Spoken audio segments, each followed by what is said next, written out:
Welcome to the Never Too Early Fantasy Football Podcast, where it is never too early for fantasy football. My name is Jeff. And I'm Alex. As always, thank you for downloading, listening, liking, and commenting on our podcast videos. Please join our community by subscribing to us on the socials. Our handle on all platforms is at N2E Fantasy. We are also available on all major podcasting apps by searching N2E Fantasy. Alex, what do we have on today's show? On this episode of the Never Too Early Fantasy Football Podcast, we are covering league news around all of these changes. So we have lots of rule changes that we're going to talk about. We're going to cover any additional signings or possible rumors for free agency, as well as anything leading up to the draft that might be juicy. We will be looking to do our 2024 rookie tight end rankings. We'll be doing the top 10 and starting from the bottom and finishing with the number 1. But Jeff, let's move over to the league news. So what are all these rule changes with the owners meeting? So there's like 8 or 9 rule changes that got approved over the last couple of days. The first one is that replay for certain incorrect calls, such as roughing the passer and intentional grounding, can now be overturned by the replay booth. So the official in the sky. So if it's egregious, if something didn't happen that the other judge is saying is happening, then they will fix it on the fly. I don't understand why this hasn't happened with like pass interference and stuff like that sooner, but I can kind of see that's where they're going forward, because I don't want fans to sit there and complain about an egregious call and have each game be about egregious calls. So if they could get 90% of the egregious calls out of the game, I think the game would be a much more enjoyable viewing experience. How do you feel about the replay starting to be into penalties now? I like it. I wish that they would do pass interference as well, but a Or little bit at Scholar? a time. Yeah. Intentional grounding is a good one to start with, and roughing the passer. So we'll see if they expand on that over the years. But obviously, they're going to use this as a test year. But now the coaches will get a third challenge if one of their 2 challenges are correct, as opposed to both having to be correct prior. So now, if you get your first one right and your second one wrong, you're going to get a third one no matter what. And the same thing, if you get your first one wrong and your second one right, you'll get a third one no matter what. I do think this will result in more challenges, because I do think that people are afraid to get one wrong because then they won't get a third one. So I do think that we'll see at least 2 to 3 challenges by teams in games going forward. I would like to see penalties to be challenged at some point as well. Some big play penalties. This was a nice way to kind of offset how bad the refs were last year, just a little bit. I mean, it's not perfect, but these are definitely steps in the right direction. One that might not be a step in the right direction, might be in the wrong direction, especially in my opinion, is the banning of the hip drop tackle. I know they've specified specifically, at least they think they have, what type of hip drop tackle is banned, but I hate it. As someone who played defense, I absolutely hate it. Jeff, why don't you break down the details of this? So now it'll come with a 15-yard penalty and automatic first down if the defense does this. This should impact the offensive scoring in a positive manner. But the NFL did say there's only about 2 to 3 of these tackles per game, so hopefully we won't see a ton of these penalties. And the other aspect of this is maybe they are introducing the replay to the incorrect calls, so now they can start to review this somewhere down the road as well, especially as fans complain about it going into this year. And then next year they could be like, oh, we're just going to add that to our replay official in the sky thing, and we'll get as many as correct as we can. My understanding of it, though, is that there's a bunch of different hip drop tackles, and the one that they're banning is the swivel hip drop tackle, which is where the player grabs, the defensive player grabs the offensive player and turns with his body and slams him into the ground on his hip. That caused a couple injuries last year, but I think the intention is they think some of these players do it maliciously on purpose to hurt the player. I think that's what they're trying to avoid. However, I think in practicality, they're going to penalize people who are just playing football because they're just trying to bring down the ball carrier. They're trying to stop them as quickly as they can. So I don't think it's always intended to be brutal per se, but I think sometimes the quickest way to bring them down, especially if you're behind them and you're trying to tackle them is grab them and just pull them down immediately. And they're going to end up penalizing and finding players who are just playing football. And I find that infuriating.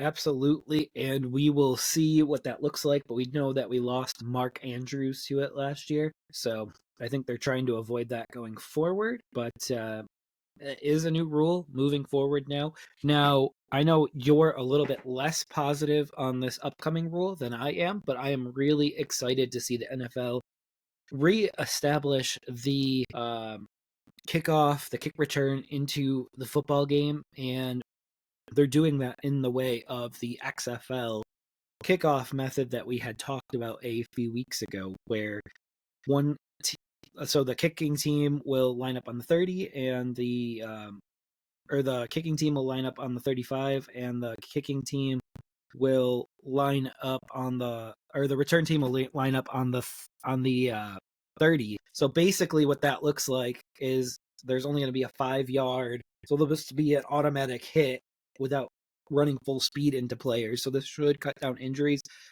And neither side can move until the ball is touched, and the ball has to go inside of a certain box. So we'll see what happens. They're doing a 1-year trial of this. Now, I know the reason why you hate this, Alex. We talked offline about this.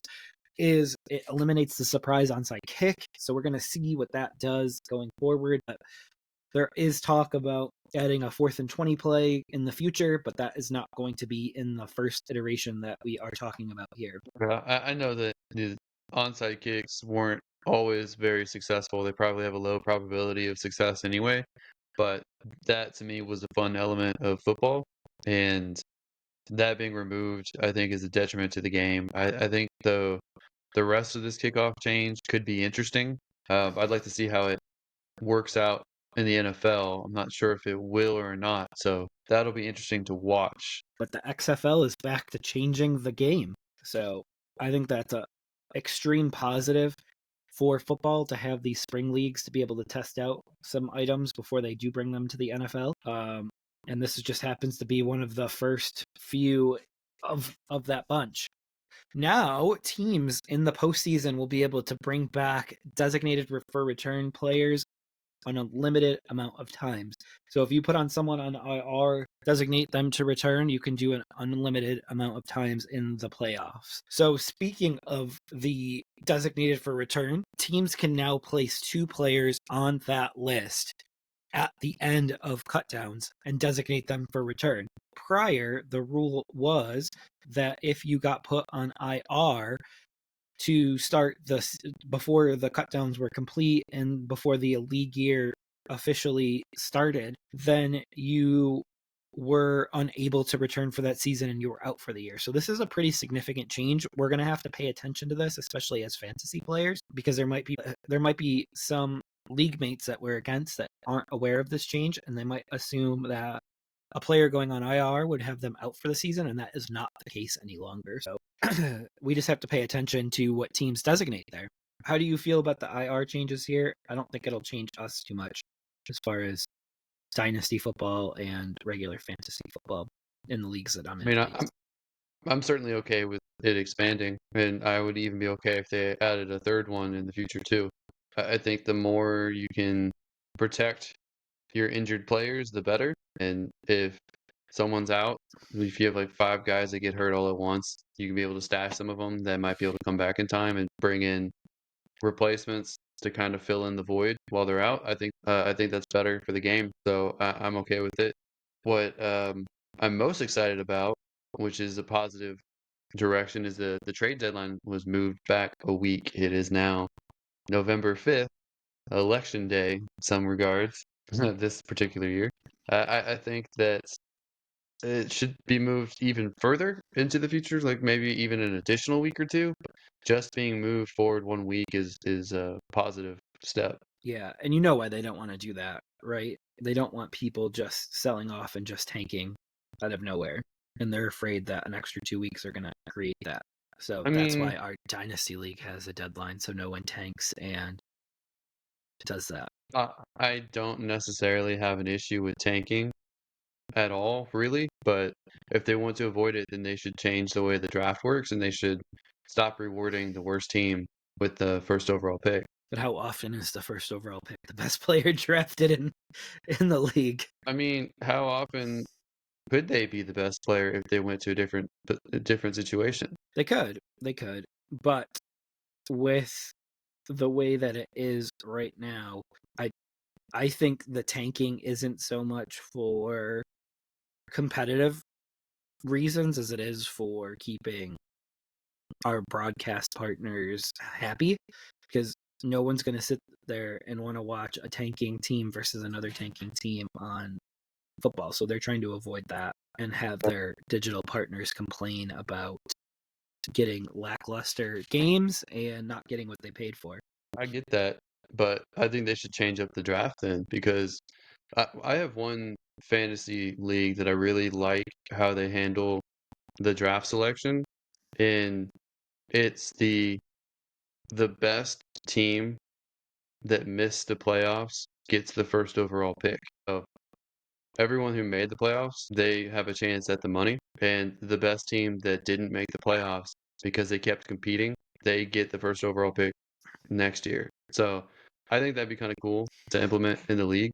Yeah, And I, you could always have losers bracket too for that. yeah, so I don't know if they'll be able to do a losers bracket in the NFL, but it would No, be but cool.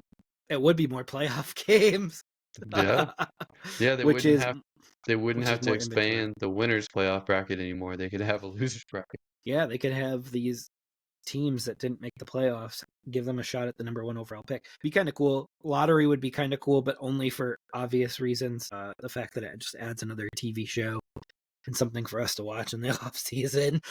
But again, if they went to a lottery, there is going to be the fair share of people that cry about how unfair it is or how rigged it is. So I guess there really is no great way to do this without and be fair. Well, a losers bracket is the fairest thing you can do, and they literally play for the first overall pick. I would be down with that.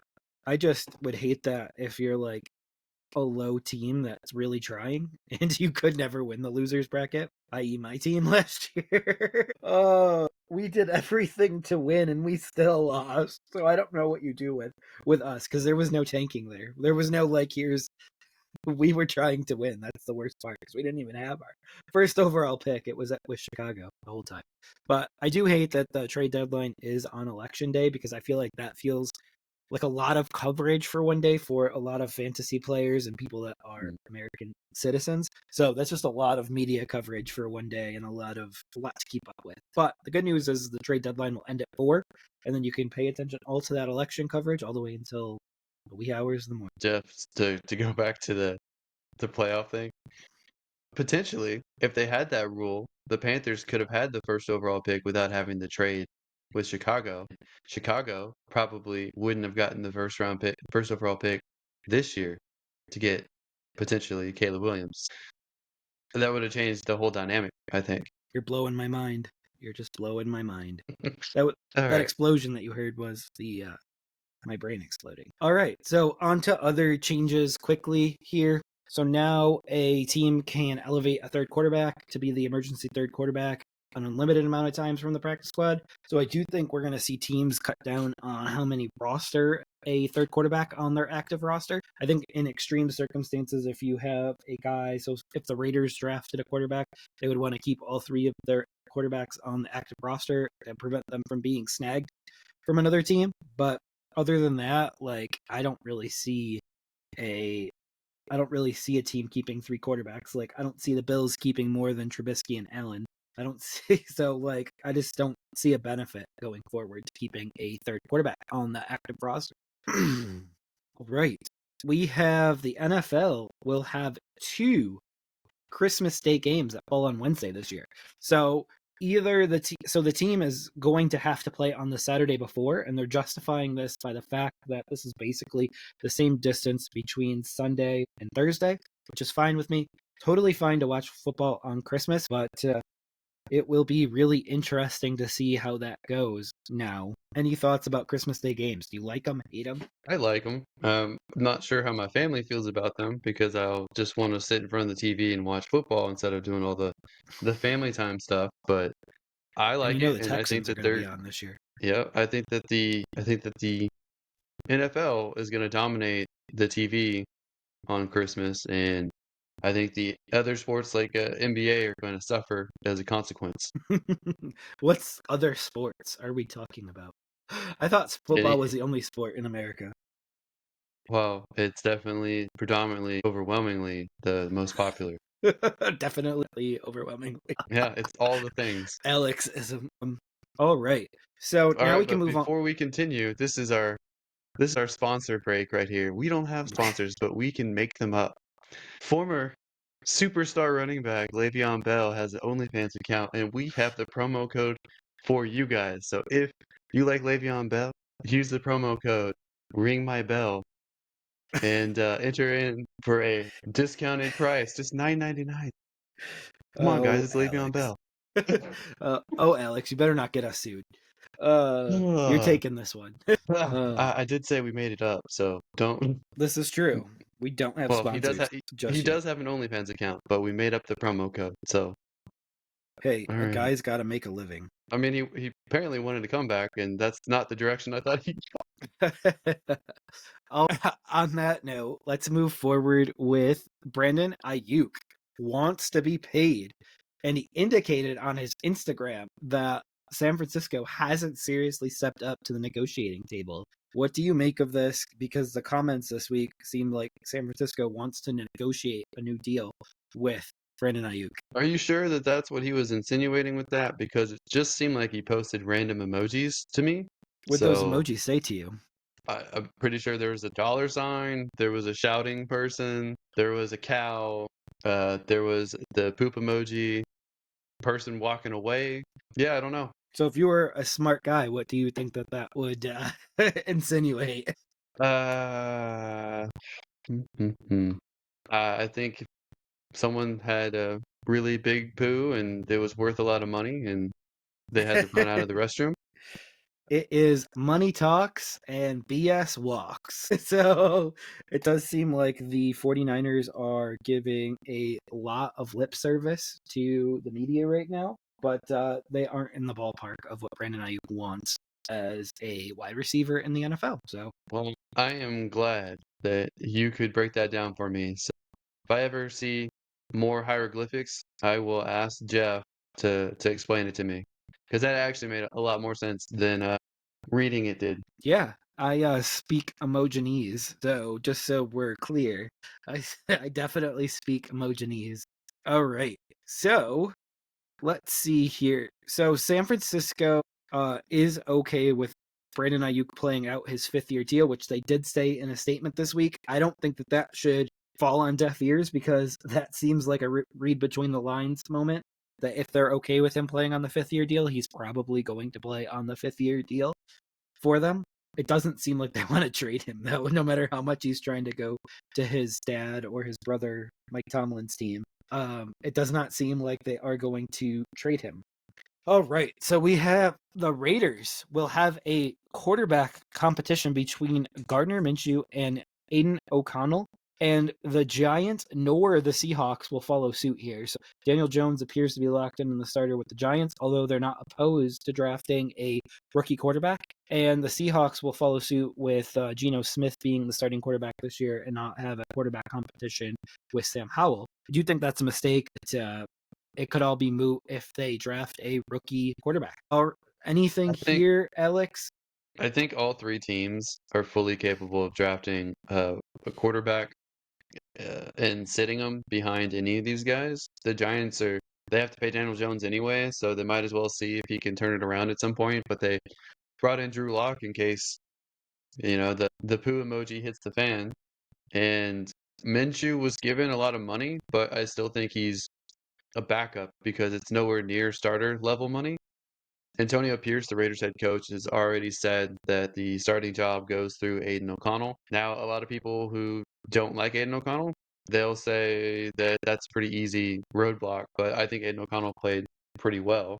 So I think that he's the guy that gets the first crack. I think Minshew is the security blanket, and I don't think that'll stop them from taking a rookie if they feel like they get a good value in the draft.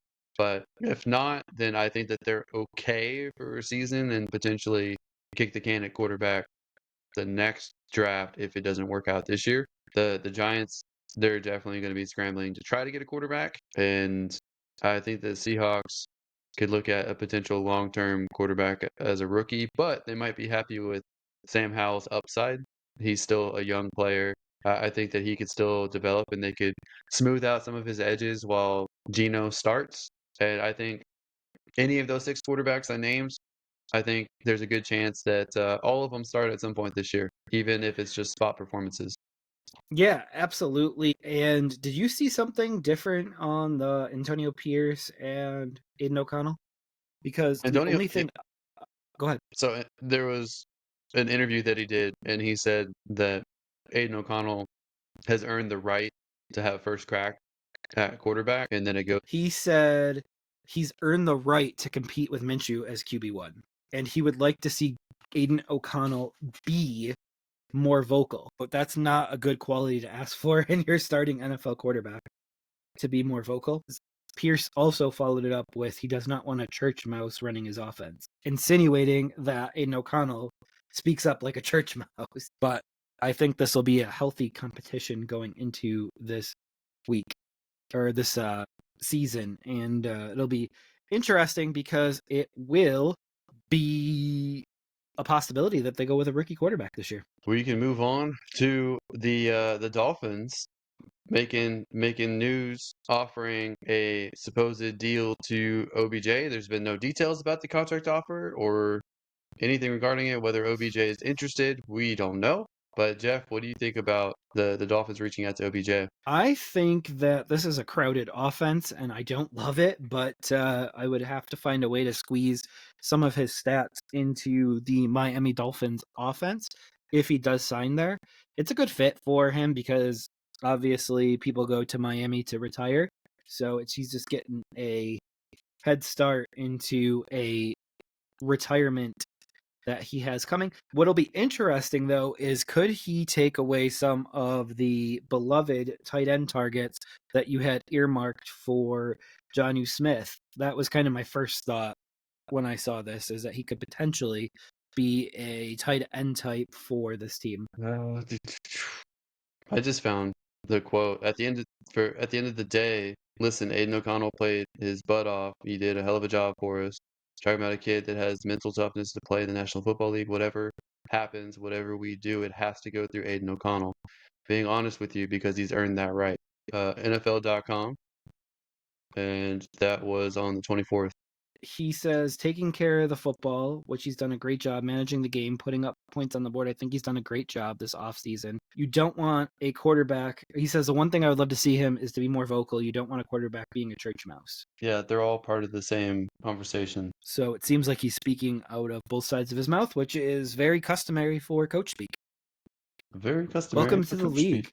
Pierce, Antonio Pierce. But do you think OBJ could take away some targets with Jonnu Smith? Yeah, I could see that. I don't get it, man. Like they already have Johnny Smith. They already have one of the best wide receivers in the league in Tyreek Hill. They already have Jalen Waddle, and they have your boy Braxton Berrios too. So I I think adding OBJ is an unnecessary headache. Yeah, who needs anyone other than Braxton Berrios? Seriously. He's your Sermon. He's your Trey Sermon in the wide receiver position. I believe that Barrios was more productive last year than Sermon has been in his 3 years combined.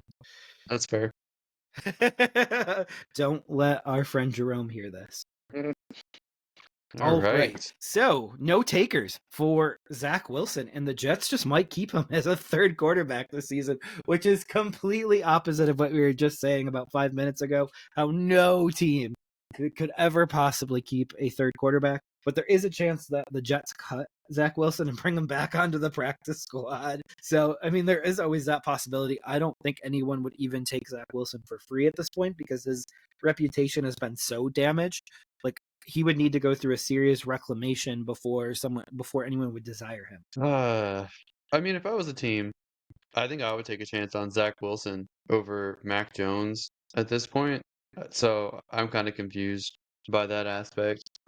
Not to start initially, but to stash and work with because I think Zach Wilson has shown some flashes, and I just think the Jets are just they can't get anything going through the air offensively, and I don't even know if Aaron Rodgers will work there.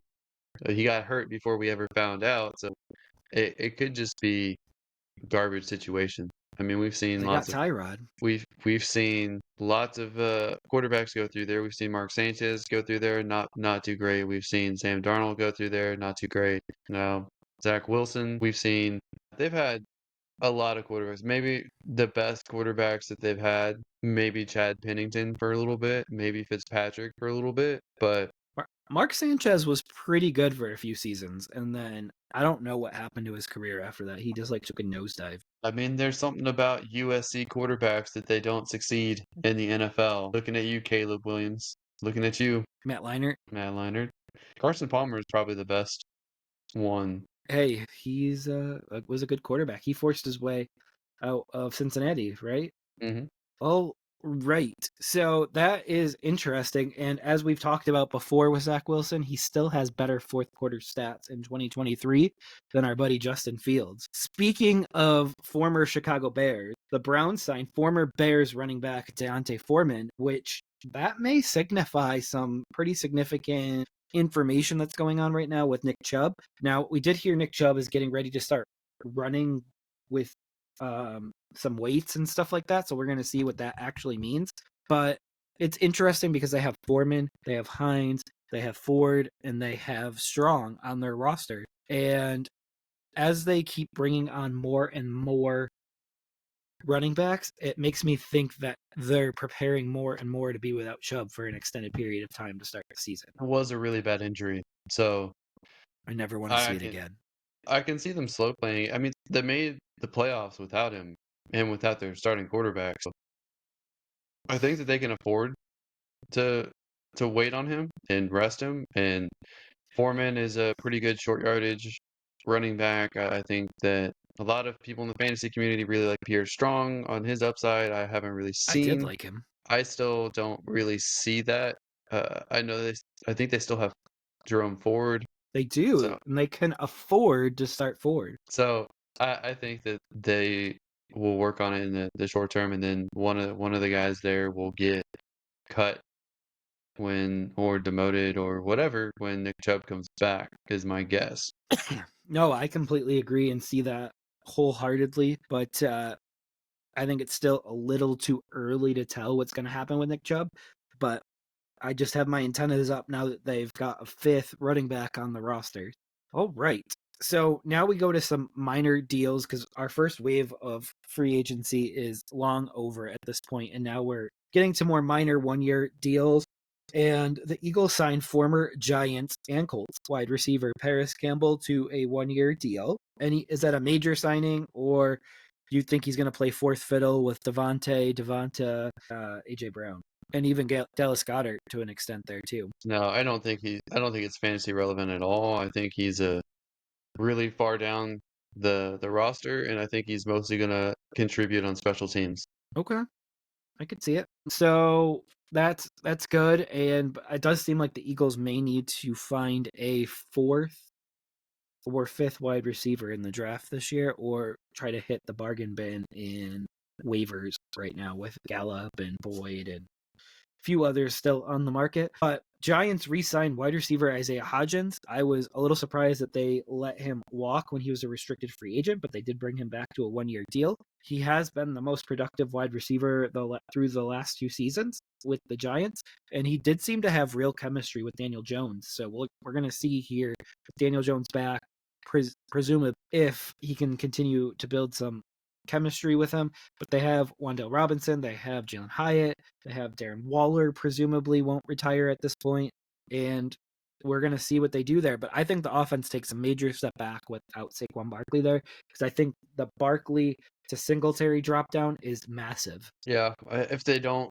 take a quarterback early in this draft, then I think they have to take a wide receiver because I don't think that the guys that they have are that great. I think most of them are just role players, in my opinion, and not a number one, maybe not even number two in the league. we'll see if what they do in the draft and if they continue to add to that position. But I don't see a lot of, for me, there's not a lot of optimism in any of those wide receivers producing on in fantasy drafts, in fantasy leagues. They've spent so many high picks on wide receivers the last couple of years, and it will be funny what comes out of this, because Wan'Dale Robinson was a second round pick, Hyatt was a third round pick, and I'm sure Tony was a top 3 round pick as well. So they have been really struggling at picking wide receivers, and perhaps they should stop doing that and go buy one. Oh wait, Well, they they tried tried that that. with Kenny Galladay. Yeah, Sorry, setting up my own punchline. I think Shepard was a high pick too, and I think that yeah, they've just not been successful. Probably their most successful high pick in the last like decade was OBJ. Saquon Barkley, he was kind of a do it all player, could catch the ball.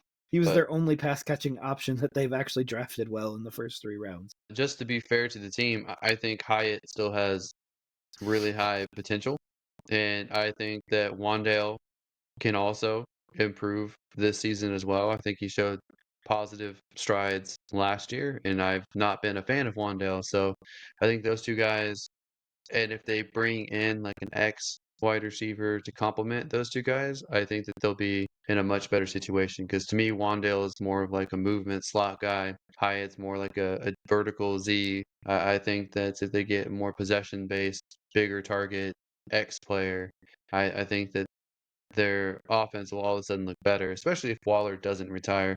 We still don't know if he is or not, but they'll be in a better situation. So we'll see how that develops. But to me, Hodgins is third, fourth, fifth wide receiver on this Yeah, roster. because you still got Slayton too. So we'll see what happens there. But he's a favorite of Dable's. He followed him from Buffalo to the Giants.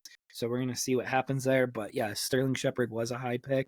And unfortunately, I believe I took him at 101 in a dynasty rookie draft. I took him early too. Yeah, I've done that before. Mm. I always wonder if we're going to have another one of those situations like this year, especially with us talking about so many wide receivers earlier in the draft. But we'll see. I'm sure there'll be some bust out of this draft, or some players that don't live up to their full potential that it could be. All right. So we're on to a couple more wide receiver deals here. We have the Steelers signing former Eagles wide receiver Quiz Watkins to a deal. So that will be an interesting fit there, because I do believe that he overlaps a little bit with Kelvin Austin's skill set, and it'll be interesting to see how that wide receiver core shakes out, because I do think Russell Wilson can support 1 to 2 wide receivers per week. So we'll see what happens out of that. The Steelers also signed 33-year-old and former Falcons offensive weapon slash returner Cordell Patterson to a 2-year deal worth $6 million. So the kick returner returns based on the new rule. I don't think it was a coincidence they signed him the same day as the new rule, because I do believe that he has the most kick returns for touchdowns in NFL history, if I'm not mistaken. Also functions as a receiving running back as well. So he adds a little bit of depth there. It's just weird the way that they're constructing their offense because I feel like all of their wide receivers are just like go route wide receivers, just vertical guys. They got rid of their over the middle and slot guy in Deontay, and maybe they'll use their tight ends to fill that void. Now they They add do have another two. pass catcher in the backfield slash returner, but Quez to me is just maybe a wide receiver 5 on his team to just run deep routes. I don't really see him contributing that much, but it was a very small deal. It was close to league minimum. Yeah, I really like Kelvin Austin, so this is a little bit discouraging from that standpoint, because I thought this was going to be Kelvin Austin's time in this offense, but that does not appear to be the case. And if you asked me what role I think Cordell Patterson's going to play this year, I think he's going to play a minimal wide receiver snaps, and I think a lot of his role this year is going to be kick returning and just focusing on that going forward. He's 33. I don't think they're going to ask a ton of him, but we will see, because I've been wrong there before with Cordell Patterson, but I know he's one of your favorites, so hopefully he sees the field a little bit. Maybe he can get his NFL record 9 kick return touchdowns to 10 this year. He'll be the only one ever in double digits. Josh Cribbs, Leon Washington are the only ones with 8. So he's got a full kick return touchdown on both of them. So I might have to give him a kick return or touchdown or 2 this season, because I do think that was the reason why he has been brought on board today. I'm surprised Devin Hester, who was voted into the Hall of Fame, is not up there too. I think he was more known for his punt returns. So I believe that Devin Hester is a Hall of Famer because it is amazing. So it looks like punt return touchdowns. Devin Hester has 14. All right. On to the last bit of signing, because kickers are people too. The Packers signed former Vikings kicker Greg Joseph to a 1-year deal, and I think this means that he's going to be competing with Anders Carlson, or he might take over for him going forward. And Carlson's brother kicks for the Las Vegas Raiders. And so this might be an end of a career of the younger brother of one of the best kickers in football right now. It's interesting. I guess good kicking genes do not grow on trees. I mean, I And think that he could resurface somewhere else because I feel like all the kickers just get shuffled around. So they do. maybe Joey Sly got another job, which was a little bit surprising considering how inaccurate and how just out of whack that he is. But I guess he is a little slide. yep. I was a little upset that Carolina got rid of him, but here we are. But so the last bit of news is former Bills and Patriots running back Damian Harris retires after 5 years in the NFL. So kind of interesting that we're going through a running back shortage, or what feels like a running back shortage. And there is a lot of teams that could use a pounder running back like Damian Harris is, and he's retiring. So either he's retiring young and just trying to keep his health, or that injury that he had that cost him the year last year might be more serious than we know. And we won't know until someone tells us, but it's all speculation at this point. Yeah, I remember you said he was going to eat into James Cook's value, and that Buffalo was going to run with Josh Allen less. And whether they You were gonna going to do it or not, Damian Harris getting injured certainly put an end to that. And we'll see. I'm always sad to see someone retire because of injury, if that's the case. I think he had a I thought chance you to were be gonna more make me eat productive. an L. I think that he could have been more productive in his career, and if he didn't have this injury, then he could still be around and be a solid contributor. But I don't think he was ever on the verge of being a starter and like being the main guy. No, I mean, if anything, he ate into Ramondre Stevenson's role for far too long, and fantasy people will tell you the same exact things. All right, that's all the league news and transactions that we have, and next week's actually should be a lot smaller with that. But let's get into your favorite position this season for rookies in the tight ends. And I know you had to like scrape the bottom of the barrel to get 10 tight ends, and I'll let you breeze over the first couple and gush over the last few. Yeah, so I know Jeff's being a little facetious here. This is not nearly as good of a tight end class as last year was, so it was more difficult to scrape together and put a list together. But I did come up with 10, and I will start from the bottom and work my way up. So I know the top guys are going to be guys that have more of a chance to contribute right away, especially the first one. But we'll start with guys that could develop into solid tight ends. I'm not necessarily sure that these guys are going to be relevant in your dynasty drafts right away, so they might be people to watch on the waiver wire more so than draft in your rookie drafts. So, coming in at number 10, I have Brevin Spanford, tight end out of Minnesota. He is 6'6" and has a 4.77 40 time. I think that he has extremely good soft hands. He uses lotion, consistently makes the catch. I think that he has decent tracking ability, so I think that he can control his body and make outside catches. I think that he has good strength to run through arm tackles. He's good in short and intermediate areas, especially in contested catch situations. And I think that he has a way of fighting off press coverage at the line of scrimmage. So I think that benefits his pass game. The weak side of him is he doesn't really make effort to create separation. He's largely a non-factor downfield, so he's more of a short yardage and intermediate guy. Most tight ends are.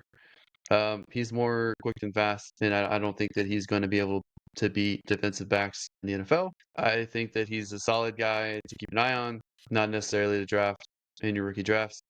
Moving on to number 9, I have Eric All, tight end out of Iowa. He is 6'4", and he ran a 4.80 40, so not particularly fast, but pretty solid for tight end. His strengths for me is he shows reliable hands and willingness to make catches in traffic over the middle. That's always crucial for a tight end. He has the ability to make plays downfield. He will block multiple defenders in a single play. He understands his role as a blocker, so he's well-rounded, and he's physical in contested catches. He's also a very shifty route runner. He can make moves to throw off defenders and kind of leave them guessing which way he's going to go. But his weaknesses is, although he can make plays downfield, he's had issues with drops and he doesn't lack top end speed. So he doesn't create a lot of separation. He's not going to burn coverage. And he also doesn't have a good presence for zone coverage. So that's something that he needs to improve on. Coming in at number 8 for me is Tip Ryman, tight end out of Illinois. He is 6'5". He has massive hands. He ran 4.6 4.40, explosive broad jump, really good shuttle time, and that's all despite being 271 pounds. So really, really good athlete. He's very quick off the snap. He has really good speed and can attack the seam. He also has, in my opinion, close to top end speed for a tight end. He's very big body, short hand. He catches well underneath and has an enormous catch radius. He's really good with the ball in his hands. He's a violent run after the catch guy, and I think that he has pretty solid straight line speed. Despite all of this, one of his weaknesses is he isn't great on contested catches. He can get the ball hit out a little bit. He has good speed for tight end, but he's not a burner, and he has had issues with drops when coming back to action from an injury in his career. So he's battled back from that. Outside of that, I think that he has a lot of upside. So you know me, Jeff. I like a lot of traits as well as production and skill. At number 7 here is Jaheim Bell, tight end out of Florida State.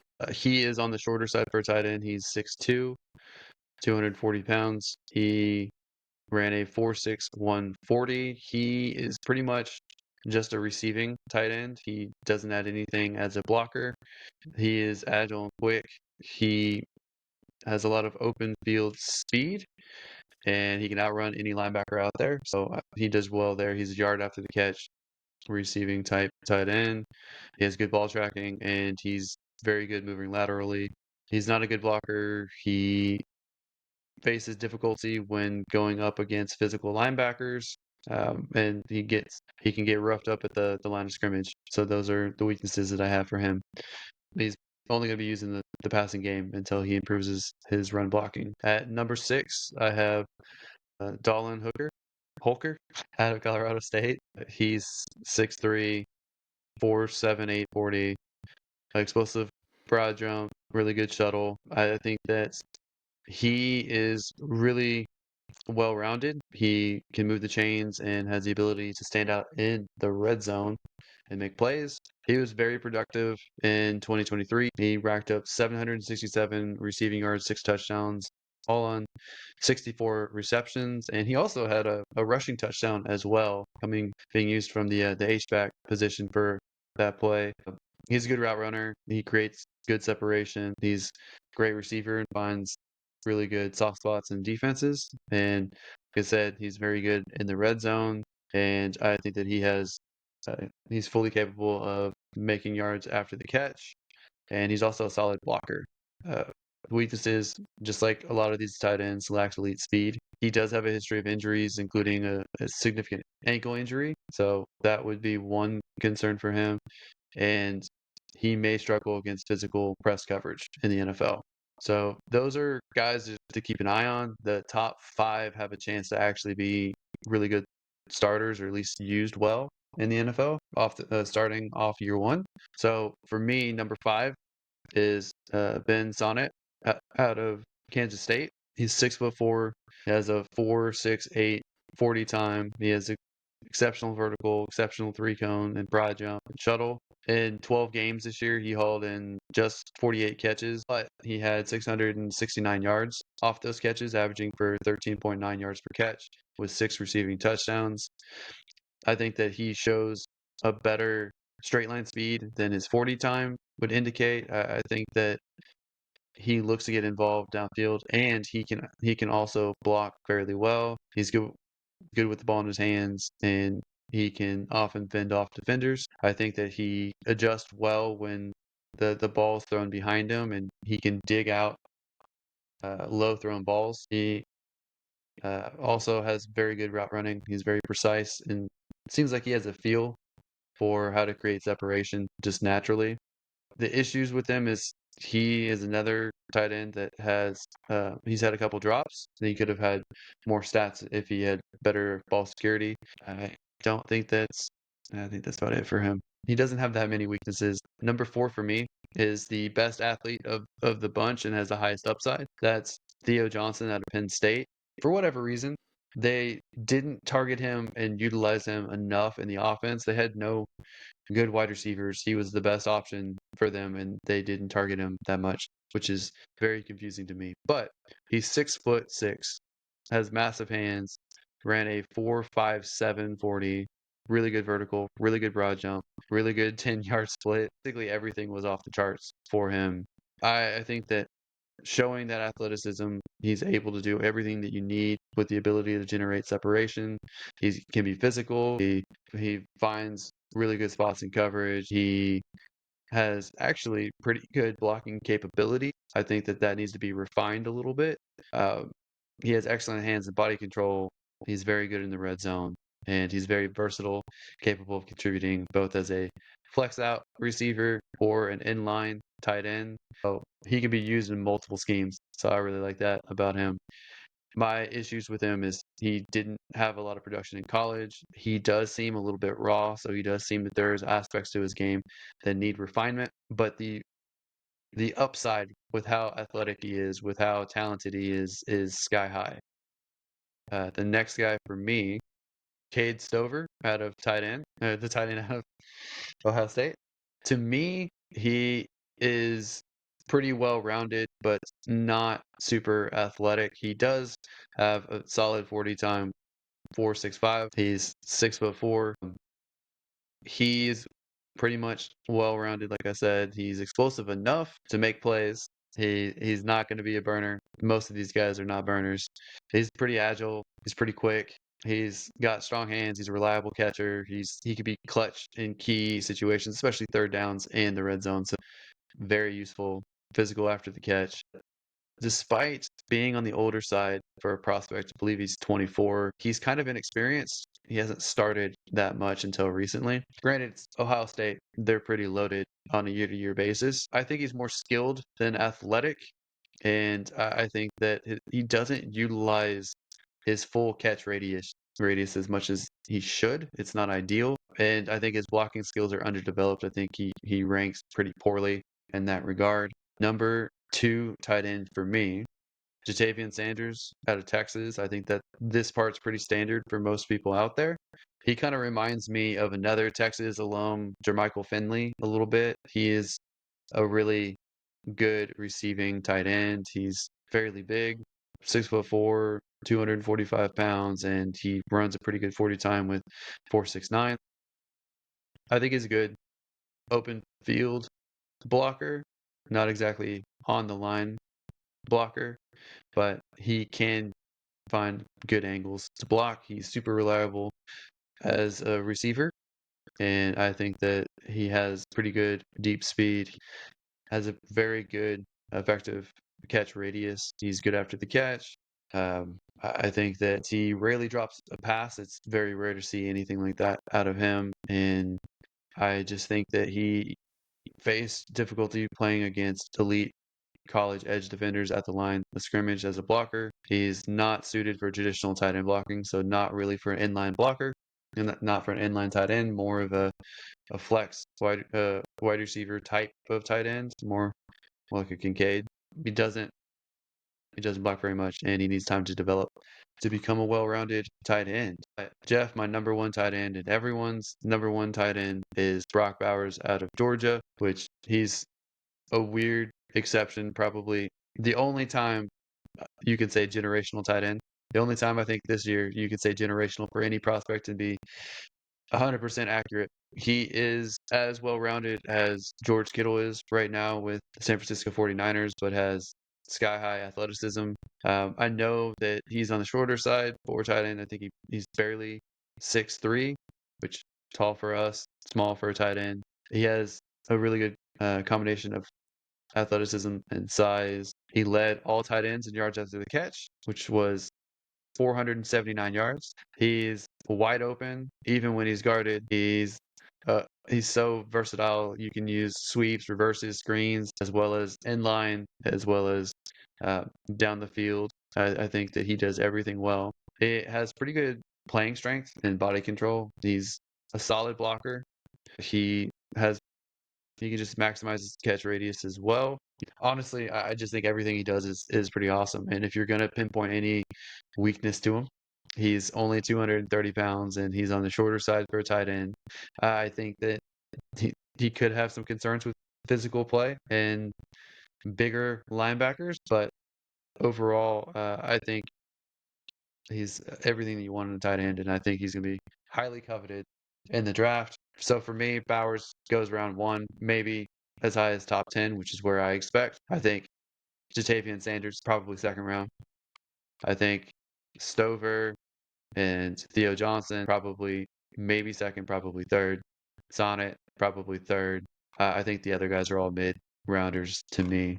Jeff, did any of those stand out? What do you think? I think that this was a lot better format than last year. Do you believe in dynasty rookie drafts that we have any first rounders for dynasty rookie drafts? I think Bowers is the only first rounder.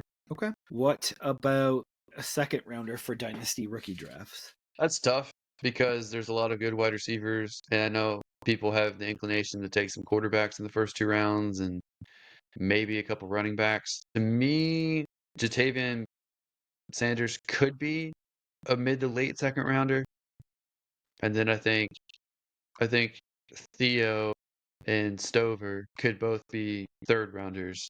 I think all the rest probably slip to fourth round, and if you guys don't have a fourth round, then you can probably scoop them up off the waiver wire if they perform well in preseason or if they're behind someone and that person gets hurt. It will be interesting, but as of right now, on our friends Fantasy Pros, they have Brock Bowers going number 4 overall, so that would definitely be a first round pick.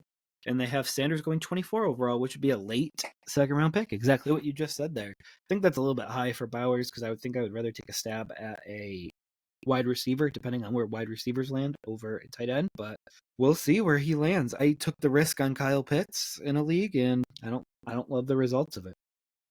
So I think that's that'll kind of where rebound. I think it'll rebound this year. But where do they have Cade Stover and Theo Johnson? will it rebound because he did not give up his number to Kirk Cousins. I He think made it'll Kirk work out. Cousins change his number. All right, and Kyle Pitts, all he said he wanted in return was targets from Kirk Cousins. So clearly, Kirk Cousins wasn't willing to give him targets. So I'm trying to pull up in Fantasy Pros just because I want to know. So Cade Where- Stover's tight end 3, but falls in 43. Theo Johnson's 44, and that's tight end 4. And then Ben Sinnott is tight end number 5 at pick. So you pretty much have them right in order for dynasty rookie rankings than Jaheim Bell. So the only thing that you have is Holker that I don't see on this list. He's at 68, so he's at tight end 8 for dynasty rankings, which isn't too far off. And then Jared Wiley, which is not on your list, is tight end 7 for dynasty. I think a lot's going to change as well when they're drafted. I think. Got to see the teams Yeah. because if a player goes and plays with Daniel Jones, Daniel Jones is not throwing for 5,000 yards in a season. So we got to fit everyone's stats inside of whatever Daniel Jones throws, which is not always a fun exercise. If we all thought all of our top receivers got 1,000 to 1,500 yards, and you have like Jalen Waddle and Tyreek Hill on the same team, that's like 2,000 to 3,000 yards right there.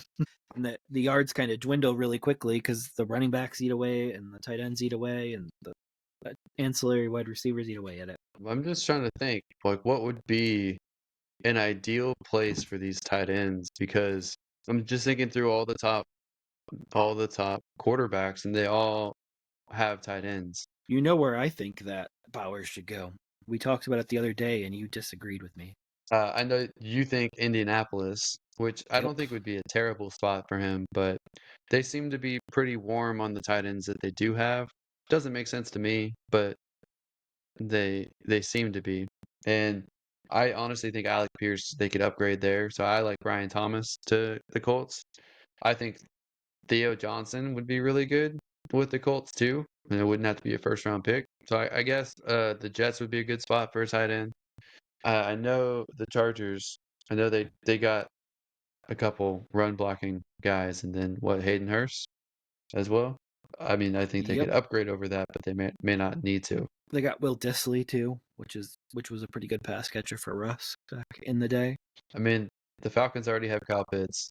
You have to think the Cowboys, are they happy with Schoonmaker and Ferguson? They might be. For sure with Ferguson. I mean, the I think they're Texans have happy to with be him. pretty happy with Schultz. They just gave him Yeah, a I don't think you deal. can spend any more assets. That's the problem. Once you get to the teams that want and need tight end, like we are talking about how deep the tight end position is this year. Yeah, it's going to be hard to find teams that need and want tight ends, but obviously they want some pass catching options, and this could be a potential pass catching option. Yeah, so we'll see. And that's one of the reasons why these rookies are outside of the top two. The other ones kind of drop off the rookie rankings because there's not that many places for these guys to go and perform right away. Hey, Giants could be one. I know Daniel Jones doesn't do it for you, but No, no, no, no, yeah. no, no. And that would be like a double slap in the face considering the assets they gave up to get Waller and then have him retire with a deal in dead cap and then have to take a tight end high.